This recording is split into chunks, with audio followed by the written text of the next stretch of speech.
Prevention of Corruption Act Vertical Bar Preliminary Inquiry not mandatory before registering FIR against public servant. Supreme Court. The Supreme Court recently observed that a preliminary inquiry is not mandatory before registering an FIR against a public servant under the Prevention of Corruption Act. Moreover, the accused cannot have a vested right to claim preliminary inquiry before FIR registration in corruption cases. It is perspicuous that conducting a preliminary inquiry is not sine qua non for registering a case against a public servant who is accused of corruption. While preliminary inquiry is desirable in certain categories of cases, including those under the PC Act, it is neither a vested right of the accused nor a mandatory prerequisite for registration of a criminal case, the court observed. Although a preliminary inquiry is not mandatory when the information discloses a commission of a cognizable offense, the court said that depending on the facts and circumstances of the case, it may be desirable at the end of the investigating agency to ascertain whether the offense committed is cognizable or not. The purpose of a preliminary inquiry is not to verify the veracity of the information received, but merely to ascertain whether the said information reveals the commission of a cognizable offense. The scope of such inquiry is naturally narrow and limited to prevent unnecessary harassment while simultaneously ensuring that genuine allegations of a cognizable offense are not stifled arbitrarily. Thus, the determination whether a preliminary inquiry is necessary or not will vary according to the facts and circumstances of each case, the court observed.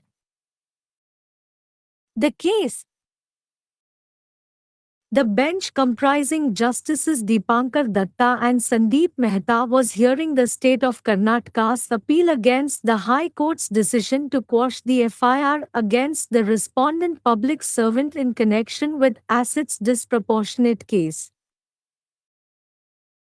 The Karnataka Lokayukta police registered an FIR against him under the Prevention of Corruption Act, 1988, PC Act, specifically under Section 13, 1b, and Section 12 read with Section 13, 2. The High Court of Karnataka quashed the FIR, leading the state of Karnataka to appeal to the Supreme Court. Issue. The moot question before the court was whether a preliminary inquiry was mandatory before registering an FIR under the PC Act, or whether the source information report could substitute for a preliminary inquiry. Arguments. Before the Supreme Court, the state argued that a preliminary inquiry is not mandatory if the source information report discloses a cognizable offense. It further contended that the superintendent of police applied his mind and found a prima facie case based on the source information report. Opposing the state's arguments, the respondent public servant citing Lalita Kumari v. State of Up's case argued that a preliminary inquiry is mandatory in corruption cases to avoid frivolous complaints. Decision. Setting aside the High Court's decision, the judgment authored by Justice Mehta reiterated the law laid down in Central Bureau of Investigation versus Thomandru Henna Vijayalakshmi's judgment, noting that the accused cannot claim the preliminary inquiry as a matter of right when the source of information for FIR registration discloses the commission of a cognizable offense. The court found the respondent's reliance on Lalita Kumari's case as misplaced because Lalita Kumari's case did not mandate the preliminary inquiry in corruption-related matters but left it to the discretion of the investigating agency based on the facts or circumstances of the case when the source of information does not disclose the commission of a cognizable case. It was held that a preliminary inquiry is not mandatory if the information received by the police officer investigating agency discloses the commission of a cognizable offense. However, if the preliminary inquiry is conducted, its scope is limited to determine whether the information prima facie reveals commission of a cognizable offense and does not extend to verifying its truthfulness. The necessity of a preliminary inquiry depends on the specific facts and circumstances of each case. For instance, corruption cases fall into a category where a preliminary inquiry may be made. The court observed, relying on Lalita Kumari's case. Further, answering an affirmation that the source information report could substitute for a preliminary inquiry, the court, upon perusing the source information report, noted that it was detailed enough to serve as a preliminary inquiry, as it provided a comprehensive breakdown of the respondent's assets and income discrepancies. In terms of the aforesaid, the court allowed the state's appeal and restored the FIR against the respondent, quashed by the High Court. Case title: State of Karnataka vs. T.N. Sudhakar Reddy. Oral தடுப்பு சட்டம். அரசு ஊழியருக்கு எதிராக FIR பதிவு செய்வதற்கு முன் ஆரம்ப விசாரணை கட்டாயமில்லை, உச்சநீதிமன்றம். ஊழல் தடுப்புச் சட்டத்தின் கீழ் அரசு ஊழியர் மீது எஃப்ஐஆர் பதிவு செய்வதற்கு முன் பூர்வாங்க விசாரணை கட்டாயமில்லை என்று உச்சநீதிமன்றம் சமீபத்தில் கூறியது. மேலும், ஊழல் வழக்குகளில் எஃப்ஐஆர் பதிவு செய்வதற்கு முன் பூர்வாங்க விசாரணையை கோருவதற்கு குற்றம் சாட்டப்பட்டவருக்கு உரிமை இருக்க முடியாது. ஊழல் குற்றச்சாட்டுக்கு ஆளான ஒரு அரசு ஊழியர் மீது வழக்கு பதிவு செய்வதற்கு முதற்கட்ட விசாரணை நடத்துவது நியாயமில்லை என்பது தெளிவாகிறது. பிசி சட்டத்தின் கீழ் உள்ள வழக்குகள் உட்பட சில வகை வழக்குகளில் பூர்வாங்க விசாரணை விரும்பத்தக்கது என்றாலும், அது குற்றம் சாட்டப்பட்டவரின் உரிமையோ அல்லது கிரிமினல் வழக்கை பதிவு செய்வதற்கான கட்டாய முன்னிபந்தனையோ அல்ல என்று நீதிமன்றம் குறிப்பிட்டது. தகவல் அறியக்கூடிய குற்றத்தின் கமிஷனை வெளிப்படுத்தும் போது பூர்வாங்க விசாரணை கட்டாயமில்லை என்றாலும், வழக்கின் உண்மைகள் மற்றும் சூழ்நிலைகளைப் பொறுத்து செய்த குற்றம் அறியக்கூடியதா இல்லையா என்பதை புலனாய்வு அமைப்பின் முடிவில் உறுதிப்படுத்துவது விரும்பத்தக்கது என்று நீதிமன்றம் கூறியது. பூர்வாங்க விசாரணையின் நோக்கம் பெறப்பட்ட தகவலின் உண்மைத்தன்மையை சரிபார்ப்பது அல்ல, ஆனால் அந்த தகவல் அறியக்கூடிய குற்றத்தின் கமிஷனை வெளிப்படுத்துகிறதா என்பதை கண்டறிவதே ஆகும். அத்தகைய விசாரணையின் நோக்கம் இயற்கையாகவே குறுகியது மற்றும் தேவையற்ற துன்புறுத்தலை தடுப்பதற்கு வரம்புக்குட்பட்டது. எனவே, பூர்வாங்க விசாரணை தேவையா இல்லையா என்பது ஒவ்வொரு வழக்கின் உண்மைகள் மற்றும் சூழ்நிலைகளுக்கு ஏற்ப மாறுபடும் என்று நீதிமன்றம் குறிப்பிட்டது. வழக்கு. சொத்துக்குவிப்பு வழக்கு தொடர்பாக பதில் அளித்த அரசு ஊழியர் மீதான எஃப்ஐஆரை ரத்து செய்த உயர்நீதிமன்றத்தின் தீர்ப்பை எதிர்த்து கர்நாடக அரசின் மேல்முறையீட்டு மனுவை நீதிபதிகள் தீபங்கர் தத்தா மற்றும் சந்தீப் மேத்தா ஆகியோர் அடங்கிய அமர்வு விசாரித்து வந்தது. கர்நாடக லோகாயுக்தா காவல்துறை அவர் மீது ஊழல் தடுப்புச் சட்டம் 1988 பிசி சட்டம், குறிப்பாக பிரிவு 13(1) பி மற்றும் பிரிவு 13(2) உடன் படிக்கப்பட்ட பிரிவு 12 ஆகியவற்றின் கீழ் எஃப்ஐஆர் பதிவு செய்தது. கர்நாடக உயர் நீதிமன்றம் எஃப்ஐஆரை ரத்து செய்தது. இதனால் கர்நாடக அரசு உச்ச நீதிமன்றத்தில் மேல்முறையீடு செய்தது.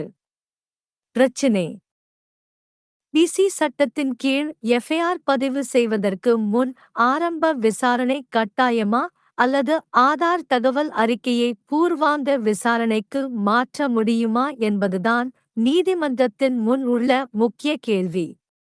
வாதங்கள். சுப்ரீம் கோர்ட்டில் ஆதார் தகவல் அறிக்கையில் அடையாளம் காணக்கூடிய குற்றத்தை வெளிப்படுத்தினால் பூர்வாங்க விசாரணை கட்டாயமில்லை என்று அரசு வாதிட்டது. போலீஸ் சூப்பிரண்டு தனது மனதை பயன்படுத்தி ஆதார் தகவல் அறிக்கையின் அடிப்படையில் முதன்மையான வழக்கை கண்டுபிடித்ததாக அது மேலும் வாதிட்டது. அரசின் வாதங்களை எதிர்த்து லலிதா குமாரி வெர்சஸ் ஸ்டேட் ஆப் உயிபி வழக்கை மேற்கோள் காட்டி பதில் அளித்த பொது ஊழியர், அற்பமான புகார்களை தவிர்க்க ஊழல் வழக்குகளில் ஆரம்ப விசாரணை கட்டாயம் என்று வாதிட்டார். முடிவு: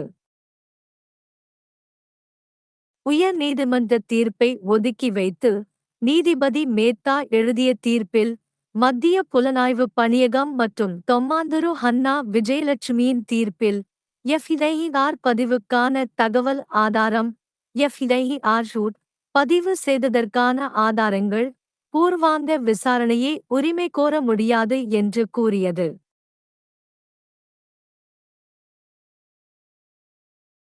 லலிதா குமாரியின் வழக்கில் லலிதா குமாரி வழக்கின் மீதான நம்பிக்கை தவறானது என நீதிமன்றம் கண்டறிந்தது. ஏனெனில் லலிதா குமாரியின் வழக்கு ஊழல் தொடர்பான விஷயங்களில் பூர்வாங்க விசாரணையை கட்டாயமாக்கவில்லை, ஆனால் தகவலின் ஆதாரம் அறியக்கூடிய வழக்கின் கமிஷனை வெளிப்படுத்தாதபோது வழக்கின் உண்மைகள் அல்லது சூழ்நிலைகளின் அடிப்படையில் அதை விசாரணை அமைப்பின் விருப்பத்திற்கு விட்டுவிட்டது. காவல்துறை அதிகாரி புலனாய்வு முகமையால் பெறப்பட்ட தகவல் அறியக்கூடிய குற்றத்தின் கமிஷனை வெளிப்படுத்தினால் ஆரம்பகட்ட விசாரணை கட்டாயமில்லை என்று கூறப்பட்டது. எவ்வாறாயினும் ஆரம்பகட்ட விசாரணை நடத்தப்பட்டால் அதன் நோக்கம் முதன்மையான தகவல் அறியக்கூடிய குற்றத்தின் கமிஷனை வெளிப்படுத்துகிறதா மற்றும் அதன் உண்மைத்தன்மையை சரிபார்ப்பதற்கு நீட்டிக்கவில்லையா என்பதை தீர்மானிக்க வரையறுக்கப்பட்டுள்ளது. பூர்வாங்க விசாரணையின் அவசியம் ஒவ்வொரு வழக்கின் குறிப்பிட்ட உண்மைகள் மற்றும் சூழ்நிலைகளைப் பொறுத்தது. உதாரணமாக, ஊழல் வழக்குகள் ஒரு பூர்வாங்க விசாரணை செய்யப்படலாம் என்று ஒரு வகைக்குள் அடங்கும். மேலும் ஆதார் தகவல் அறிக்கையானது பூர்வாங்க விசாரணைக்கு மாற்றாக அமையும் என்று உறுதிமொழியாக பதிலளித்த நீதிமன்றம், ஆதார் தகவல் அறிக்கையை ஆய்வு செய்தபின் அது பிரதிவாதியின் சொத்துக்கள் மற்றும் வருமான முரண்பாடுகளின் விரிவான முறிவை வழங்கியதால் பூர்வாங்க விசாரணையாக செயல்படுவதற்கு போதுமான விரிவானது என்று குறிப்பிட்டது. மேற்கூறியவற்றின் அடிப்படையில் நீதிமன்றம் அரசின் மேல்முறையீட்டை அனுமதித்தது மற்றும் பிரதிவாதிக்கு எதிரான எஃப்ஐஆரை மீட்டெடுத்தது உயர் நீதிமன்றத்தால் ரத்து செய்யப்பட்டது. வழக்கு தலைப்பு: கர்நாடக மாநிலம் மற்றும் DEN. சுதாகர் ரெட்டி. भ्रष्टाचार निवारण अधिनियम लोक सेवक के खिलाफ FIR दर्ज करने से पहले प्रारंभिक जांच अनिवार्य नहीं, सुप्रीम कोर्ट। हाल ही में सुप्रीम कोर्ट ने कहा कि भ्रष्टाचार निवारण अधिनियम के तहत लोक सेवक के खिलाफ FIR दर्ज करने से पहले प्रारंभिक जांच अनिवार्य नहीं है। इसके अलावा भ्रष्टाचार के मामलों में FIR दर्ज करने से पहले आरोपी को प्रारंभिक जांच का दावा करने का अधिकार नहीं है। यह स्पष्ट है कि भ्रष्टाचार के आरोपी लोक सेवक के खिलाफ मामला दर्ज करने के लिए प्रारंभिक जांच करना अनिवार्य नहीं है। हालांकि PC एक्ट के तहत आने वाले मामलों सहित कुछ श्रेणियों के मामलों में प्रारंभिक जांच वांछनीय है, लेकिन यह न तो आरोपी का निहित अधिकार है और न ही आपराधिक मामला दर्ज करने के लिए अनिवार्य शर्त है। हालांकि जब सूचना से संज्ञेय अपराध का खुलासा होता है तो प्रारंभिक जांच अनिवार्य नहीं होती है, लेकिन कोर्ट ने कहा कि मामले के तथ्यों और परिस्थितियों के आधार पर जांच एजेंसी के लिए यह पता लगाना वांछनीय हो सकता है कि किया गया अपराध संज्ञेय है या नहीं। न्यायालय ने कहा, प्रारंभिक जांच का उद्देश्य प्राप्त सूचना की सत्यता की पुष्टि करना नहीं है, बल्कि केवल यह पता लगाना है कि क्या उक्त सूचना से संज्ञेय अपराध का पता चलता है। इस तरह की जांच का दायरा स्वाभाविक रूप से संकीर्ण और सीमित है, ताकि अनावश्यक उत्पीड़न को रोका जा सके और साथ ही यह सुनिश्चित किया जा सके कि संज्ञेय अपराध के वास्तविक आरोपों को मनमाने ढंग से दबाया न जाए। इस प्रकार यह निर्धारित करना कि प्रारंभिक जांच आवश्यक है या नहीं, प्रत्येक मामले के तथ्यों और परिस्थितियों के अनुसार अलग-अलग होगा। मामला न्यायमूर्ति दीपांकर दत्ता और संदीप मेहता की पीठ आय से अधिक संपत्ति के मामले में प्रतिवादी लोक सेवक के खिलाफ एफआईआर को रद्द करने के उच्च न्यायालय के फैसले के खिलाफ कर्नाटक राज्य की अपील पर सुनवाई कर रही थी। कर्नाटक लोकायुक्त पुलिस ने भ्रष्टाचार निवारण अधिनियम 1988 पीसी अधिनियम के तहत विशेष रूप से धारा 13(1)(b) और धारा 12 के साथ धारा 13(2) के तहत उनके खिलाफ एफआईआर दर्ज की। कर्नाटक उच्च न्यायालय ने एफआईआर को खारिज कर दिया, जिसके कारण कर्नाटक राज्य ने सर्वोच्च न्यायालय में अपील की। मुद्दा न्यायालय के समक्ष विवादास्पद प्रश्न यह था कि क्या पीसी अधिनियम के तहत एफआईआर दर्ज करने से पहले प्रारंभिक जांच अनिवार्य है, या क्या स्रोत सूचना रिपोर्ट प्रारंभिक जांच का विकल्प हो सकती है। तर्क सर्वोच्च न्यायालय के समक्ष राज्य ने तर्क दिया कि यदि स्रोत सूचना रिपोर्ट में संज्ञेय अपराध का खुलासा होता है तो प्रारंभिक जांच अनिवार्य नहीं है। इसने आगे तर्क दिया कि पुलिस अधीक्षक ने अपने विवेक का प्रयोग किया और स्रोत सूचना रिपोर्ट के आधार पर प्रथम दृष्टया मामला पाया। राज्य के तर्कों का विरोध करते हुए प्रतिवादी लोक सेवक ने ललिता कुमारी बनाम उत्तर प्रदेश राज्य के मामले का हवाला देते हुए तर्क दिया कि भ्रष्टाचार के मामलों में तुच्छ शिकायतों से बचने के लिए प्रारंभिक जांच अनिवार्य है। निर्णय उच्च न्यायालय के निर्णय को निरस्त करते हुए न्यायमूर्ति मेहता द्वारा लिखित निर्णय ने केंद्रीय जांच ब्यूरो बनाम थोमांद्रू हन्ना विजयलक्ष्मी के निर्णय में निर्धारित कानून को दोहराया, जिसमें कहा गया कि जब एफआईआर पंजीकरण के लिए सूचना के स्रोत से संज्ञेय अपराध का खुलासा होता है तो आरोपी प्रारंभिक जांच को अधिकार के रूप में नहीं मान सकता। न्यायालय ने प्रतिवादी द्वारा ललिता कुमारी के मामले पर भरोसा करना गलत पाया, क्योंकि ललिता कुमारी के मामले में भ्रष्टाचार से संबंधित मामलों में प्रारंभिक जांच अनिवार्य नहीं थी, बल्कि मामले के तथ्यों या परिस्थितियों के आधार पर जांच एजेंसी के विवेक पर छोड़ दिया गया था, जब सूचना के स्रोत से संज्ञेय मामले का खुलासा नहीं होता। यह माना गया कि यदि पुलिस अधिकारी जांच एजेंसी द्वारा प्राप्त सूचना से संज्ञेय अपराध का खुलासा होता है तो प्रारंभिक जांच अनिवार्य नहीं है। हालांकि अगर प्रारंभिक जांच की जाती है तो इसका दायरा यह निर्धारित करने तक सीमित होता है कि क्या सूचना प्रथम दृष्टया किसी संज्ञेय अपराध के होने का खुलासा करती है और इसकी सत्यता की पुष्टि तक विस्तारित नहीं होती है। प्रारंभिक जांच की आवश्यकता प्रत्येक मामले के विशिष्ट तथ्यों और परिस्थितियों पर निर्भर करती है। उदाहरण के लिए, भ्रष्टाचार के मामले ऐसी श्रेणी में आते हैं जहां प्रारंभिक जांच की जा सकती है। ललिता कुमारी के मामले पर भरोसा करते हुए अदालत ने टिप्पणी की।